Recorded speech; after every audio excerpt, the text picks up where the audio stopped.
Hello दोस्तों, हर हर महादेव, ओम नमः शिवाय। आज हम शिवरात्रि व्रत कथा के बारे में बताएंगे। इस दिन भगवान शिव के साथ शिव परिवार की भी पूजा की जाती है। इस दिन विधि पूर्वक भगवान शिव की पूजा करने से सभी प्रकार की मनोकामनाएं पूर्ण होती हैं। इस दिन महाशिवरात्रि के व्रत का भी विशेष पूर्ण माना गया है। आइए जानते हैं महाशिवरात्रि व्रत कथा। महाशिवरात्रि व्रत कथा। शिकारी चित्रभानु को साहूकार ने बंदी बना लिया। महाशिवरात्रि की कथा का वर्णन शिव पुराण में मिलता है। इस कथा के अनुसार पुरातन काल में एक शिकारी था जिसका नाम चित्रभानु था। यह शिकारी एक साहूकार का कर्जदार था। कर्ज न दे पाने की स्थिति में साहूकार ने उसे एक शिव मठ में बंदी बना लिया। संयोग से जिस दिन उसे बंदी बनाया उसी दिन महाशिवरात्रि थी। साहूकार ने उस दिन अपने घर में पूजा का आयोजन किया हुआ था। पूजा के बाद कथा का पाठ किया गया। शिकारी भी पूजा और कथा में बताई गई बातों को ध्यान से सुनता रहा। शिकारी ने साहूकार से ऋण चुकाने का वादा किया। पूजा कार्यक्रम समाप्त होने के बाद साहूकार ने शिकारी को अपने पास बुलाया और उससे अगले दिन ऋण चुकाने की बात कही। इस पर शिकारी ने उसे वचन दे दिया। साहूकार ने उसे मुक्त कर दिया। शिकारी जंगल में शिकार के लिए आ गया।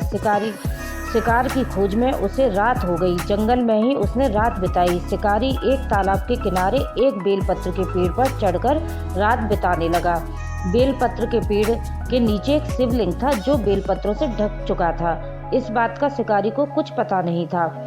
आराम करने के लिए उसने बेलपत्र की कुछ शाखाएं तोड़ी। इस प्रक्रिया में कुछ बेलपत्र की पत्तियां शिवलिंग पर गिर गईं। शिकारी भूखा प्यासा इसी स्थान पर बैठा रहा। इस प्रकार से शिकारी का व्रत हो गया। तभी गर्भवती हिरनी तालाब पर पानी पीने के लिए आई। हिरनी को शिकारी ने जाने दिया। शिकारी ने धनुष पर तीर चढ़ाकर हिरनी को मारने की जैसे ही कोशिश की वैसे ही हिरनी बोली, मैं गर्भ से हूँ, शीघ्र ही बच्चे को जन्म दूंगी। तुम एक साथ दो जीवों की हत्या करोगे, यह उचित नहीं होगा। मैं अपने बच्चे को जन्म देकर शीघ्र ही तुम्हारे पास आ जाऊंगी, तब तुम मेरा शिकार कर लेना। शिकारी ने तीर वापस ले लिया। हिरनी भी वहां से चली गई। धनुष रखने के कुछ बेलपत्र पुनः टूटकर शिवलिंग पर गिर गए। इस प्रकार से उससे अनजाने में ही प्रथम पहर की पूजा पूर्ण हो गई। कुछ देर बाद एक और हिरनी उधर से निकली। पास आने पर शिकारी ने तुरंत ही धनुष पर तीर चढ़ाकर निशाना लगा दिया। लेकिन तभी हिरनी ने शिकारी से निवेदन किया कि मैं थोड़ी देर पहले ऋतु से निवृत्त हुई हूँ, कामातुर हिरनी हूँ, अपने प्रिय को खोज रही हूँ। मैं अपने पति से मिलकर तुम्हारे पास आ जाऊंगी। शिकारी ने इस हिरनी को भी जाने दिया। शिकारी विचार करने लगा। इसी दौरान रात्रि का आखिरी पहर भी बीत गया। इस बार भी उसने धनुष से कुछ बेलपत्र शिवलिंग पर जा गिरे। इस प्रकार उसके द्वारा दूसरे पहर की पूजा प्रक्रिया भी पूर्ण हो गई। इसके बाद तीसरी हिरनी दिखाई दी जो अपने बच्चे के साथ उधर से गुजर रही थी। शिकारी ने धनुष उठाकर निशाना साधा। शिकारी तीर को छोड़ने वाला ही था कि हिरनी बोली, मैं इन बच्चों को इनके पिता को सौंप कर लौट आऊंगी, मुझे अभी जाने दो। शिकारी ने ऐसा करने से इनकार कर दिया। इससे बताया कि दो हिरनी को भी छोड़ चुका हूँ। हिरनी ने कहा कि शिकारी, मेरे विश्वास करो, मैं वापस आने का वचन देती हूँ। शिकारी को हिरनी पर दया आ गई और उसने उसे जाने दिया। उधर भूखा प्यासा शिकारी अनजाने में बेलपत्र की पत्तियां तोड़कर शिवलिंग पर फेंकता रहा। सुबह की पहली किरण निकली तो उसे एक मृग दिखाई दिया। शिकारी ने खुश होकर अपना तीर धनुष पर चढ़ा लिया। तभी मृग ने दुखी होकर शिकारी से कहा, यदि तुमने मुझसे पूर्व आने वाली 3 हिरनियों और बच्चों को मार डाला है तो मुझे भी मार दो। देर न करो, क्योंकि मैं यह दुख सहन नहीं कर सकता हूँ। मैं उन हिरनियों का पति हूँ।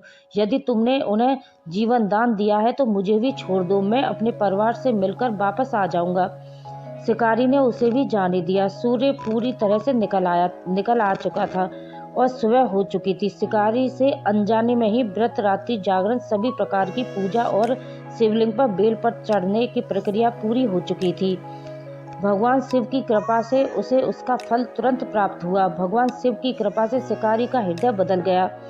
शिकारी का मन निर्मल हो गया। कुछ देर बाद ही शिकारी के सामने संपूर्ण मृग परिवार मौजूद था ताकि शिकारी उनका शिकार कर सके। लेकिन शिकारी ने ऐसा नहीं किया और सभी को जाने दिया। महाशिवरात्रि के दिन शिकारी द्वारा पूजन की विधि पूर्ण करने के कारण उसे मोक्ष प्राप्त हुआ।